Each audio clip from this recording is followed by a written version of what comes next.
Hello, Talk fans. The most heroic podcasters out there are back once again for another edition of No Coast Defenders. This week, we'll be talking the 2-episode premiere of MCU's Hawkeye series on Disney Plus. But before we get into that, Dan, did you have any news you saw this week that you wanted to share with the 7 people listening? Well, we all knew it was coming, but I didn't expect it to be confirmed that Tom Holland would be back for 3 more Spider-Man movies. But not surprised either. That's kind of what they need to usher in the Spider-Verse and all that stuff. So, yeah, news-wise, it's been kind of slow because everything's just Spider-Man talk. And if you read the headlines, apparently Captain America is coming back and there's a blimp in the timeline because of what happened in Hawkeye, which isn't true at all. It's just 16 headlines for no freaking reason. But in real news, just the Tom Holland stuff. And I just can't wait for this movie to come out so people finally shut up. Can I say I'm actually a little bit surprised about the Tom Holland news? Obviously, there's going to be more Spider-Man films, but I had kind of thought the way he'd been talking lately that this was going to be the way they brought in a new Spider-Man to continue on with the Spider-Man. Mm-hmm. I think what makes sense is, we've seen him through high school and we're going to get him in college. And if you look at them having to bring in a lot of the villains and stuff, I feel like it's going to go along the ways with the 90s animated series in many ways.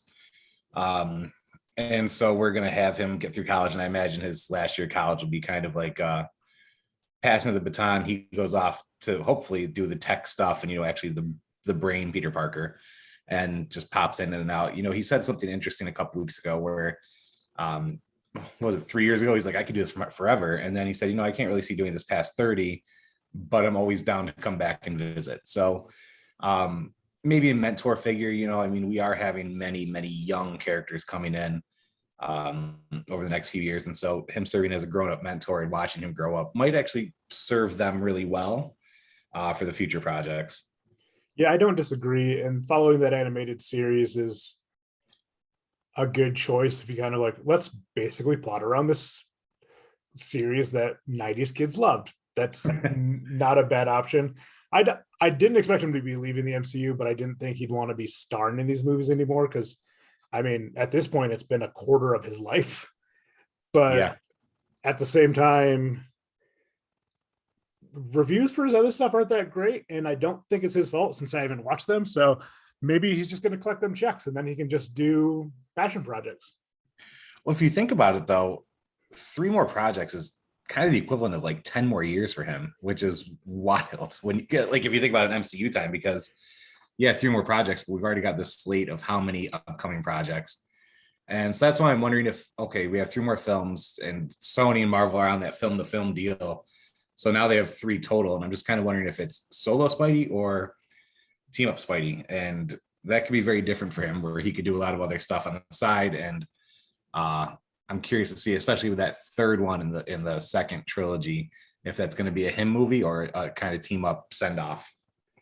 Yeah, that is interesting. I didn't read the actual press release from Amy Pascal. Did you? I forgot who it was, but it's somebody who waits until they actually have like the corroborating details. I did see one that said Tom Holland does not die in this movie. Go fucking figure. But yeah, the one confirming, he pretty much has let it slip over the past 2. It's what wasn't confirmed is that it's 3 solo Spider-Man movies. It's just confirmed he's in 3 more. That was going to be my question about it, was whether or not it was confirmed as solo films or not, because I didn't read the actual press release. I just saw people like going nuts excited I saw that Amy Pascal had said he was going to be in 3 more films, but I didn't see solo films. So it was very brief. And in no way should have been a surprise to anybody. The number of people who texted it to me today insulted me because it means that you think I don't know any of this stuff. Like, oh man, I thought he was going to die in this movie. Now what am I going to do? I don't even want to see it. Him not dying in this movie wasn't a surprise. I thought he was going to do more movies. I didn't expect him to do more solo movies. Yeah, that's pretty much where I was at until his final send off, and we get the transition from him to Miles. If that's even how they do it, they could coexist at the same time too. So. It's one of those things. A former WWE writer says WWE always tells you what they're going to do if you pay attention. Mm-hmm. And I feel like, especially listening to Matt Fraction recently do Hawkeye Press, and he talked about how he only did Hawkeye because of the launch of the fact that Hawkeye was going to be an MCU character, so that's why he got that Hawkeye run. Yeah. And I'm like, yeah, no, that's right. MCU starts to, they know what they're doing with the movies in advance, and the comic books, if it's not like a separate line, they do something. And the fact that Ben Reilly has taken over the role of Spider-Man from Peter Parker makes me wonder, are we getting Ben Reilly this movie, or are we getting Ben Reilly in the future? Definitely in the future. I wouldn't be surprised if we see him in an end credit scene or something like that. I'm not speculating. I'm just saying it wouldn't surprise me in the least. I think it'd be a smart move just to kind of stash him away for a bit. But you got to remember, all these filming and release dates also got pushed, which changed the order of things. And so those credit scenes often reflect the order of those things. And I'm curious, they're really tight-lipped on the Tom Holland stuff. And then schedules changed, things changed, and they struck the deal with Sony to bring in the villain. So all of a sudden it's like, all right, what do we got here? So I don't think that they've even thought ahead far enough for the Riley stuff. It would make sense, but it's been this moving piece for the last 6 months, to where it was just last month they finally confirmed the release date because they didn't want to get pigeonholed to that. So a lot of moving pieces with it. That's what makes it hard to predict, but that's why I wish people would just kind of sit back and enjoy what we're going to get, because had Sony stayed the course of what they were trying to do, we wouldn't have any of this right now. And so we'd have that Jamie Foxx led Sinister Six movie. Oh, Jesus. Yeah. So let's just sit back, enjoy it, and see what Feige is going to do. I am just curious to see where it all goes. And it was wild to watch how quickly the shows sold out. Remember, folks, we are still in a pandemic, so be smart while you're out there in those sold out theaters. It blows my mind, but yeah, we're probably going to be a couple weeks after the movie before we talk about it, because I will not be going to a packed theaters for it. So I luckily just locked up a private screening of it myself. Otherwise, I wouldn't be seeing anything. That is completely understandable. All right, Hawkeye series. Before we talk about the actual series, though, let's talk about the Aja. The folks boycotting the series because Aja is not getting anything from it, even though his artwork is pivotal throughout this. Every single poster. Yeah, every single poster, even like the credits are based on Aja's artwork. And I know the Hawkeye comics in general started pivoting towards that art style that Aja was doing. But I mean, it's him. Like, his influence is all over that. And not only not getting anything because the MCU and Disney doesn't give these folks their money, but he's not even getting a credit anywhere, which is kind of insane. Yeah. I did like the meme going around where give this guy some credit, and he said, "You can just pay me." Yeah, that's great. And he's right.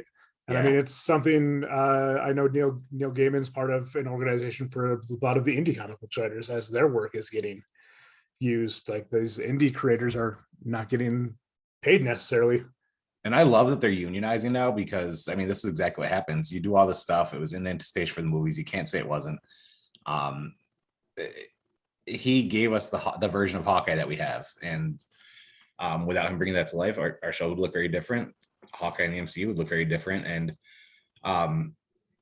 Fraction came out and said, he should get credit, but you can kind of put your money where your mouth is too, and kind of challenge the rights of them to use your story in some ways on the screen as well, based on contractual agreement. So I like hearing the writers stand up for the artists, but I'd like to see them take it a bit further and maybe change the wording of their deals moving forward. Like, we are a creative team, that kind of stuff. And because not only is he getting a raw deal, but every single artist to come before him has gotten a raw deal. And think about the pennies they would get, if they were to get compensated for it. It'd be very little on the Disney front, but then they could actually up their marketing and have these guys work on like legit stuff and do promo pieces and do stuff that could actually help them gain even more revenue if they really thought about it the right way.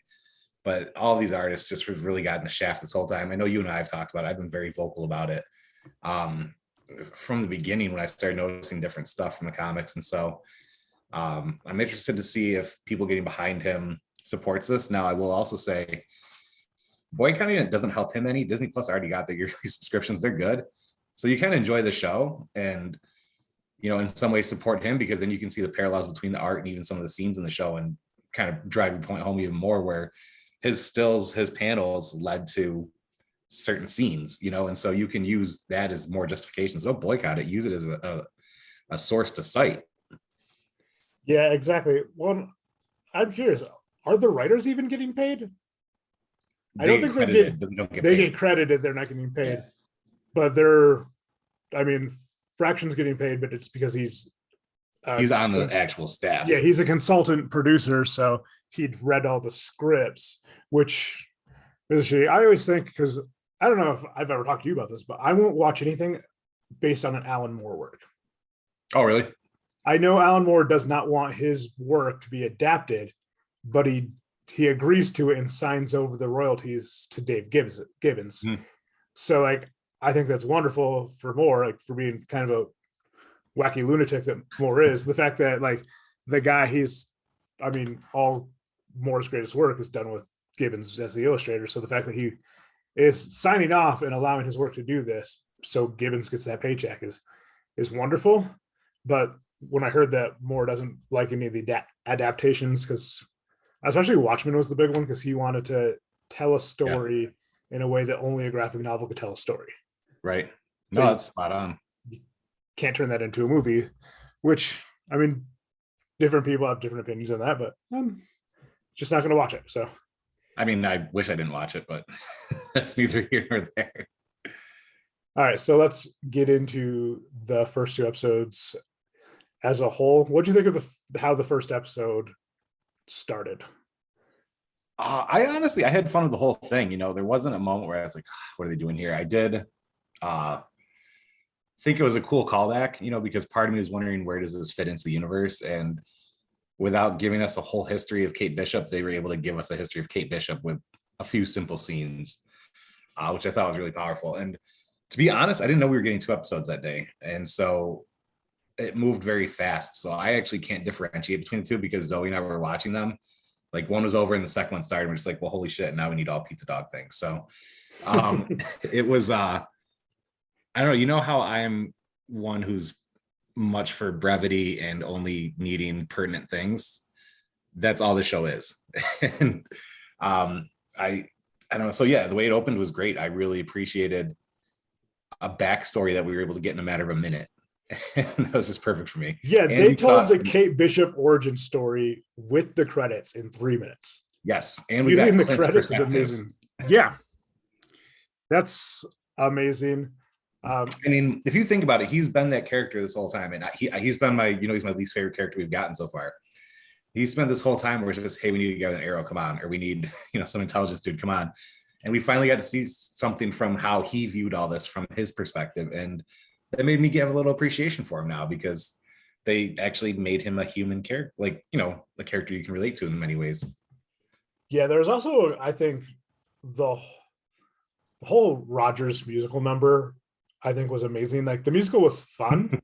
And Clint's in reaction to it all, like turning off his hearing aid so he didn't have to listen to it and everything. Yes. The Thanos was right on the urinal, and then the guy trying to take the selfie with him in the bathroom, like that was insane. Yeah. Good commentary on celebrity, really. It absolutely was. But again, and they did that in 5 seconds. And honestly, a good the fact that they threw Ant-Man into the battle and he wasn't there. Another good moment and commentary on society and like the way we adapt things, which is hilarious that this is an adaptation of a graphic novel. Yeah. And just is the interaction with his kids, like when he had to leave the theater and they followed him out and didn't want to stay.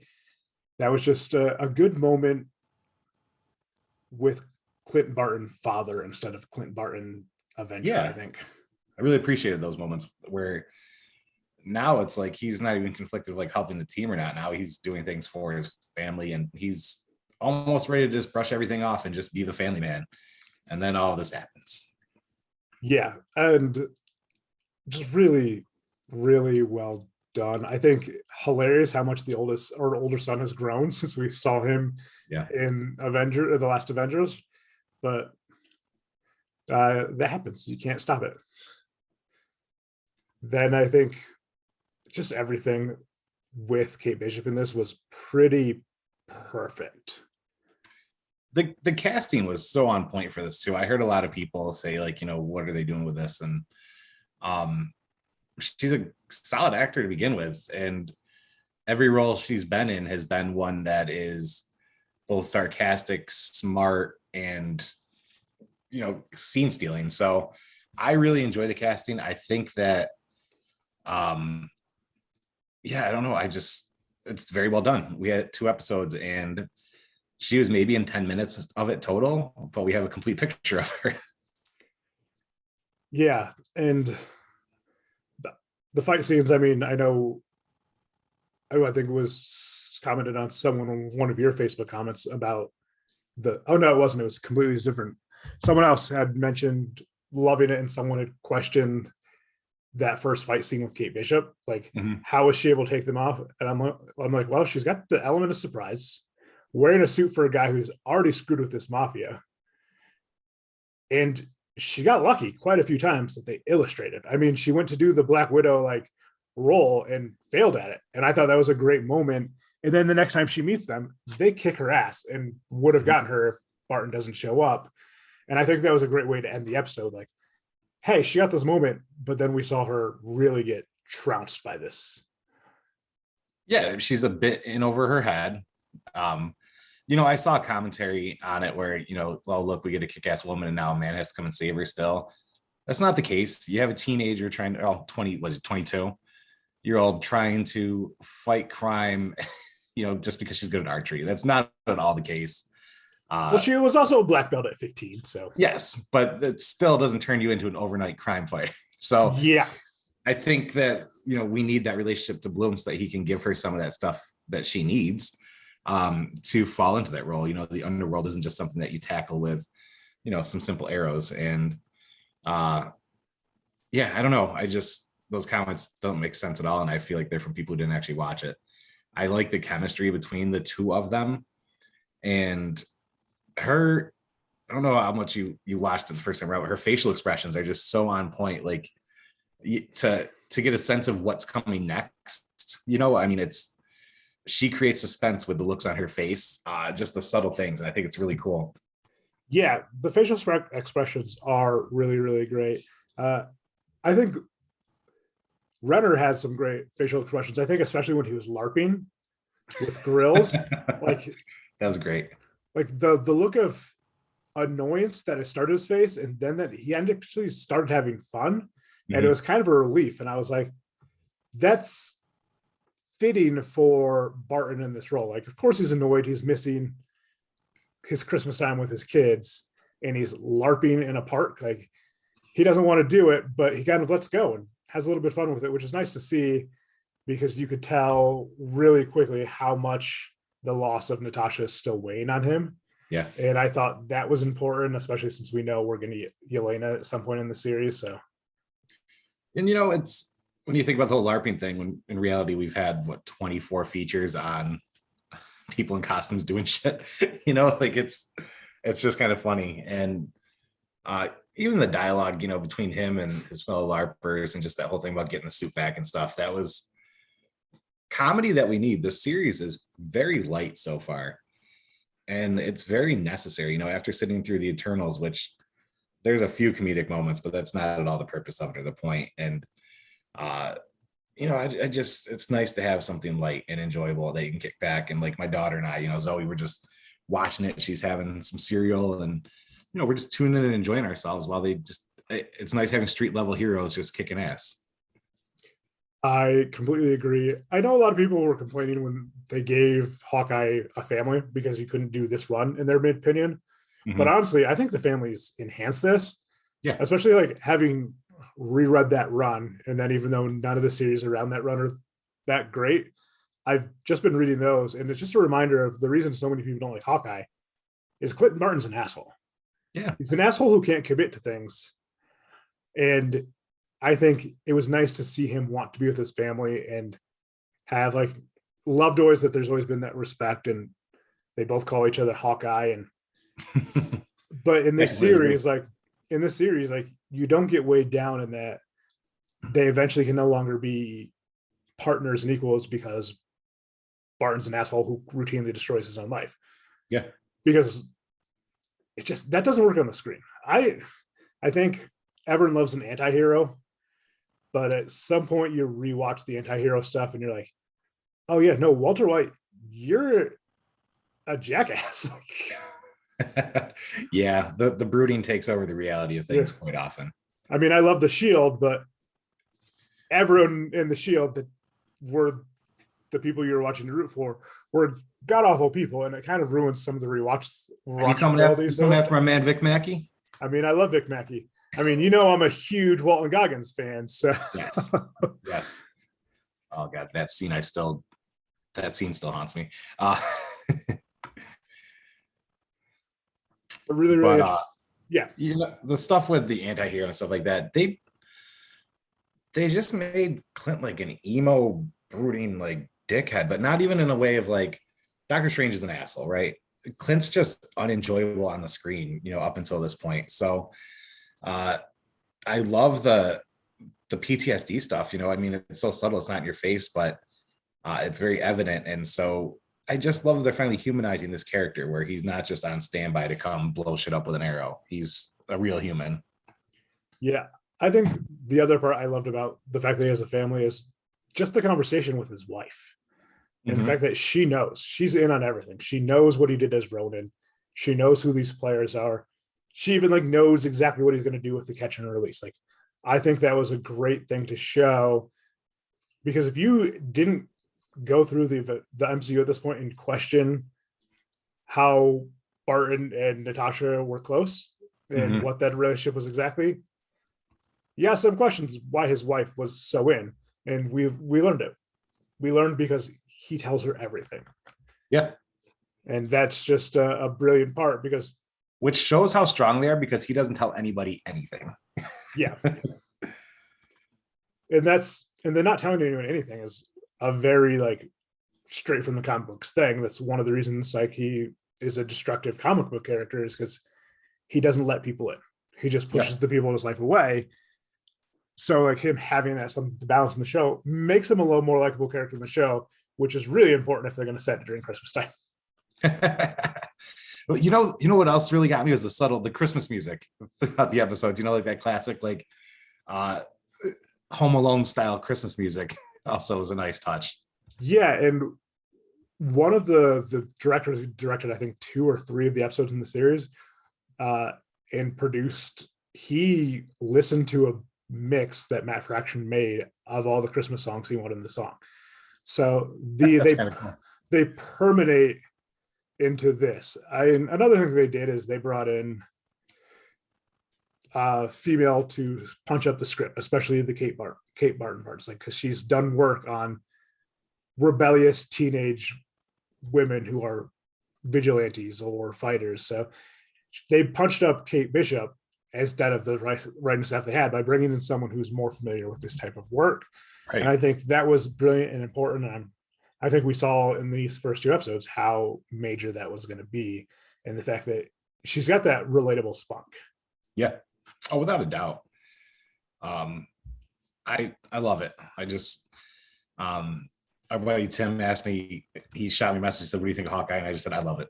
That was I didn't have the normal like Dan wet blanket, let's shit on this. I didn't have I think really my only critique is I just wish it was longer, which I've never said about anything. I was enjoying it so much. And this is actually the first series that Zoe and I have sat down together where she didn't get bored or want to know, like, you know, can I just go read now? She was glued to this. And then she was automatically like, so what's Pizza Dog's story?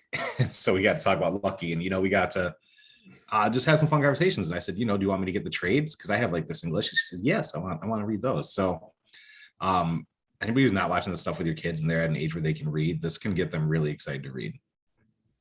Yeah, it really can. The Pizza Dog stuff, I'm kind of disappointed just because, as you said, like you wanted more. And we're only getting 6 episodes. And although these 2 episodes were an hour, the rumor is the next 2 episodes are 40 minutes each with credits. That seems to be their formula, where they start out really long and they just shorten it. And to their detriment, I think, on many occasions. Your Reed Richards spot last week got me really excited because I actually wanted to see that. Yeah, and that was really what got me, is I'm like, well, we're definitely not getting a Pizza Dog episode. So I'm like, I'm just hoping for a scene at this point now. Yeah. I thought, are we on episode 2 yet? We just kind of went with it. So, and spoiler alert if you haven't watched it, if you haven't, I doubt you will. Echo being introduced already. Yeah, and that's just going to show how quick this series is. And Echo being introduced as a villain. I know in the comic books at one point she was a enforcer for Hitman because her father had been an enforcer for Hitman. I got Hitmonkey stuck in my head, so everything is Hitman. For Kingpin. Kingpin, yes. Yeah. So there's a lot of speculation that the Tracksuit Mafia just works for Kingpin and she's the enforcer for that. What do you think of the Tracksuit Mafia? It went in waves, to be quite honest, where at first I was like, what? But then it just fit the tone of the show, with the way that they portray them. And I was okay with it. And that they aren't the big draw of it, but they have to be in there. So I was actually fine with them being all we had up until like episode 5 and then getting the Echo reveal before the Echo show. And then I was like, well, shit, here we are. So and that Echo reveal was amazing, where it's just her like feeling the bass on her hands. I thought that was just I'm sure there are people who didn't understand why she'd be feeling the bass on her hands like that. I think there's a ton of people who don't know anything at all about her. Like I remember when I wrote in the I was like, I think my first or second blog there, where I talked about Echo and how cool this representation that Marvel now has 2 deaf folks and everything like that. And I had a lot of who's Echo. So which is understandable. It's not a big character. When I saw that she was getting the series, I was like, that's interesting. And first thing that went to my head is, oh, Kingpin's coming back. Which that could be speculation that's never comes to fruition. But Vincent D'Onofrio is not really being coy or shy about it on social media. So yeah. A couple of other characters. We have Ivan, who in the comics led the Tracksuit Mafia, and we have Cassie, who was a hired hitman they brought in like in the middle of that run. What do you think of those two, like just both being leading the Tracksuit Mafia, but clearly under Echo when it comes to the Tracksuit Mafia? What do you think of that portrayal? No, this is one of those situations where I feel like we're not going to get any development of these characters that we could have. I think we're going to miss out on that. Which I feel sorry for the fans, but if you're a fan who hasn't read it and you're just taking it all in, I think it's genius to do it that way, because 6 episodes, it's not about them. And it's not to say I don't think they'll be back. If we're following Kate Bishop, we're following whoever the big bad may be, they're going to be essential. So we may see them come into play as more of a continuous character. We could see him in She-Hulk. We could see him in Echo. We can see them wherever Daredevil ends up. So there's plenty of time left, and which is why I don't think people realize just how connected the Hawkeye world is to a lot of this other stuff. The street level heroes are very intertwined. I know that everybody thinks about Spider-Man and Daredevil and all that stuff, but Hawkeye's in the mix of those same villains. Yeah, especially when it comes to, I think Daredevil and Spider-Man are the 2 biggest, but like him and Daredevil, like they've dated all the same women. They have all the same villains. So yeah, they're very, very connected. I feel like with the street level guys, they just pick a different neighborhood in New York City to put them in, but then have them cross over and see each other all the time. Yep. I'm okay with. Yeah. So Jack Duquesne, is Swordmaster going to be our big bad, or is he a red herring? I still don't think so. This series seems to be setting up a lot, and I think that some of the folks we expect to be a bigger player just aren't going to be this time around, but it doesn't mean that they're going to disappear for good.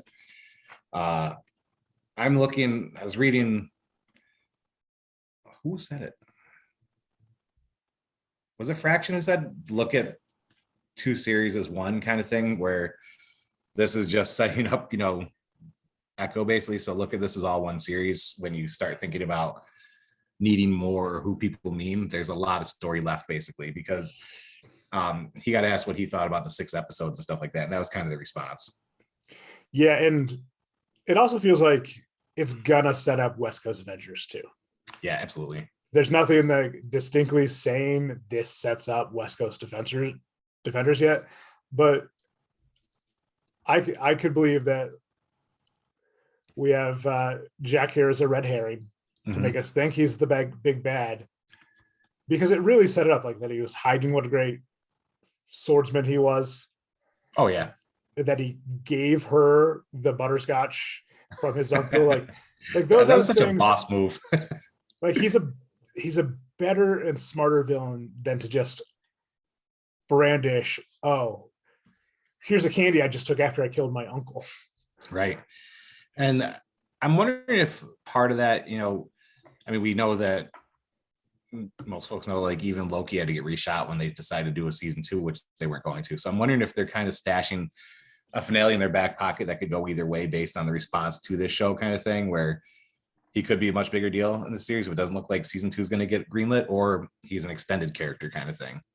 Yeah, it just feels like an extended character to set it up, especially because we have the Bishop parents, which is a change from the comic books, because in the comic books, the mother is not in the picture at all. And the father is alive and has evil ties. Yeah, that part kind of surprised me, actually. But I'm wondering if these evil ties are going to be how Mom got linked. That was what I was going to ask you. Especially, I don't think Derek Bishop is dead. No? No. We didn't see him die. I think, yeah, we didn't see a body. Mm-hmm. We heard them arguing about money and having to sell the condo. And then a fortuitous, not fortuitous, but an event happens that gives him the perfect chance to vanish and like that insurance scheme, the insurance scheme play. Yeah, no, you're right. Yeah. And as far as Eleanor Bishop is concerned, and like, I know Madame Masque is like a character in the comics, but could this be the way to introduce her? Like, she had the hairstyle. Mm-hmm. Very well could be, because Kate's gonna need a sort of troubled background to continue to feed that desire to do this stuff, and something to connect her to Echo in terms of mutual stuff beyond just Martha from Justice League kind of thing. So yeah, could very well be. It's gonna be interesting because we got a lot, but we didn't get everything in this. Like, and that's why I'm finding it really hard to even speculate or like say what I think is going to happen next, because I really don't know where they're pulling from in terms of storyline, and mainly because I don't know where any of this is going in the universe. Like, how long will it be before we see it matter, kind of thing.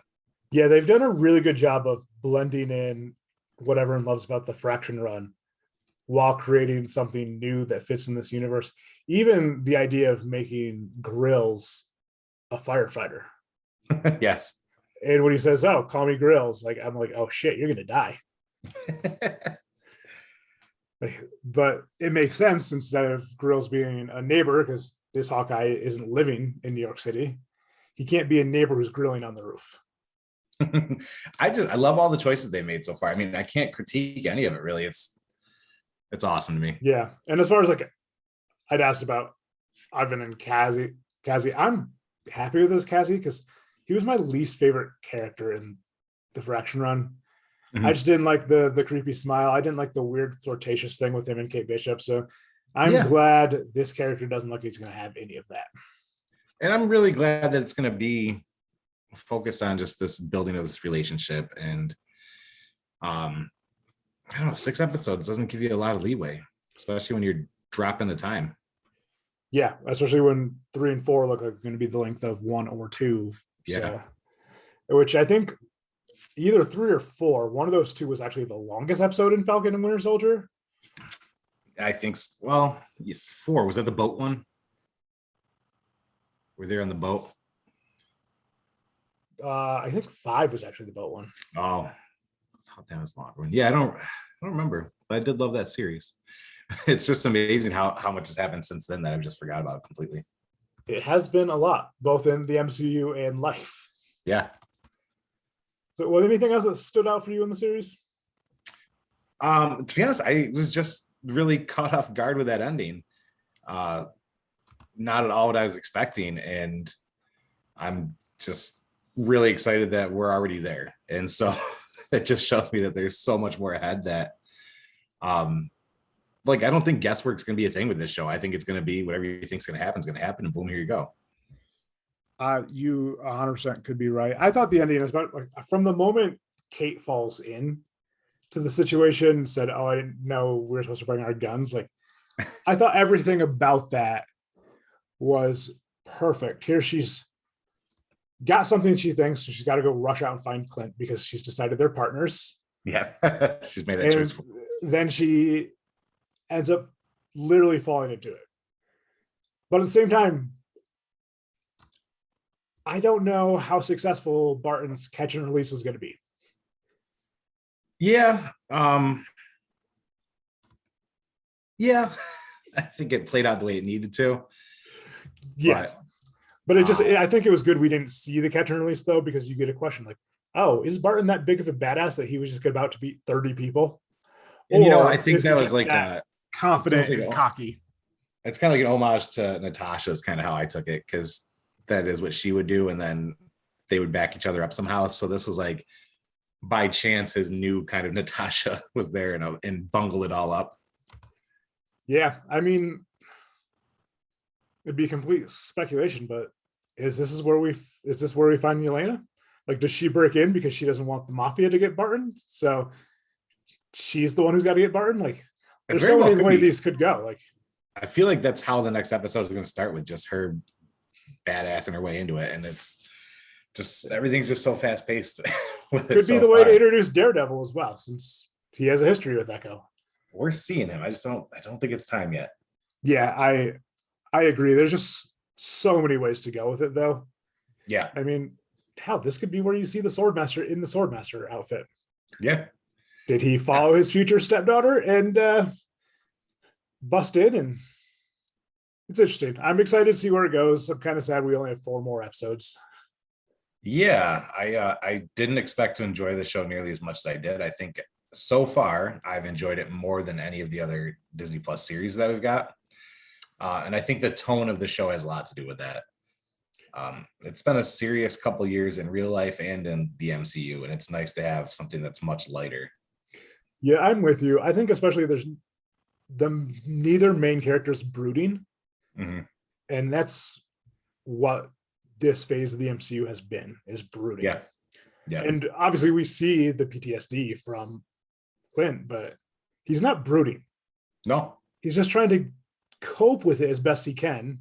I mean, without going seeing a mental health professional is what I'm assuming he should be, but he's trying to, like, open dialogue with his wife, like spending time with his kids. Like, yeah, he's trying to move on and cope. And this is, I think the show is set, 2 years after the blip? I believe so. So hopefully the musical is the only reference to the blip, and it's only that he lost his best friend. I would like that. I'm done with the blip. I'm over it. We don't need to see it anymore. No, it's already been done. We get it. It was rough. We're done. Yeah. That'll, I think, the biggest thing in the next phase is how they move completely past it. And if this is the first step of it, I mean, Eternals didn't mention it all. Right. But did the Eternals get blipped out? I don't. I wish. I mean, the series painted them as robots, so. Yeah. But I guess they're living robots. I don't know. It's definitely not what I expected. I could definitely say that. Oh, that's fair. Anything else about the series you want to touch upon? I'm just really excited. If this is the vessel with which to bring us some of the Netflix characters back, even if it's through hints or who knows, like a last scene or something like that kind of thing, I'm in. And if it's not, I'm still in. So I'm just enjoying it. I am with you. So, my new game of casting actors in a role.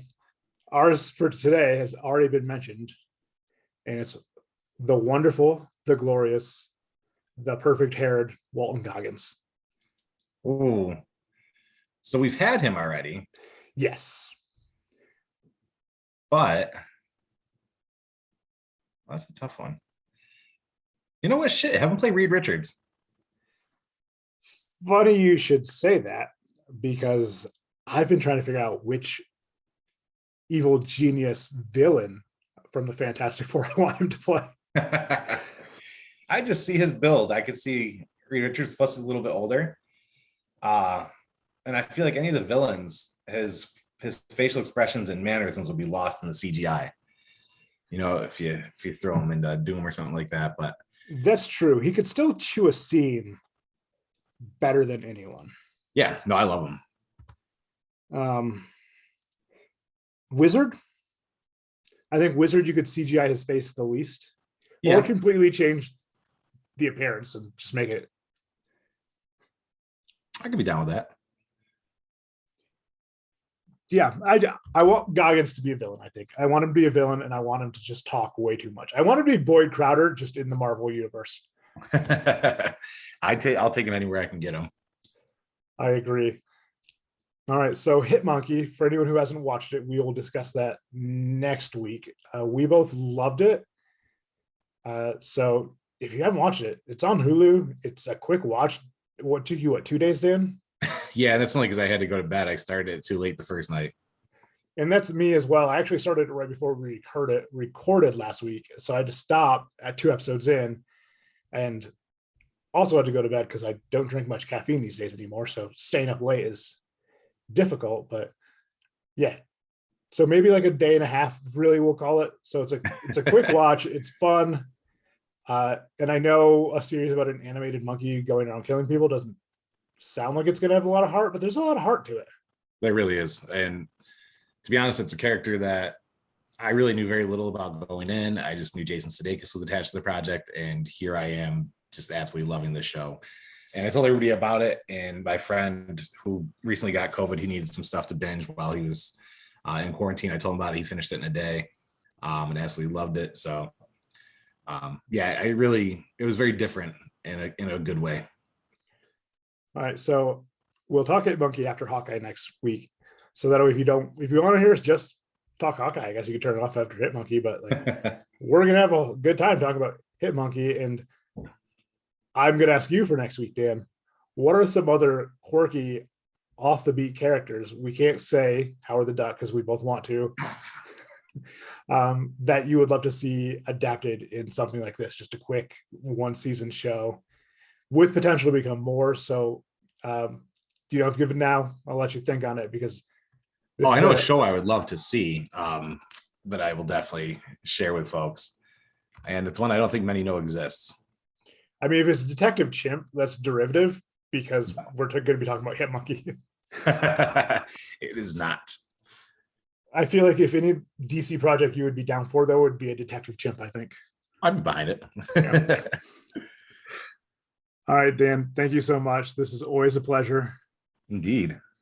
I will see you next week, but I also see you tomorrow. So absolutely. All right, get your plugs in.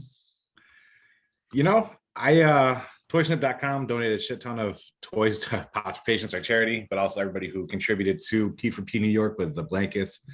Dropped off over 100 blankets on Saturday. It was epic. And check out Gary B, the Casual Comic Guy, over on his YouTube channel, as he does unboxings, giveaways. Keep it casual as his sign off, but he also started something called Grow Together, where he gives channels shout outs to get him subscribers, just to help, because he's that kind of guy. And then he even does giveaways for you, helping people get more subscribers. So check him out. He's a cool local guy. Yeah. Thank you for Gary. We follow each other on the medias. So yeah, that is all for me. I will see you tomorrow.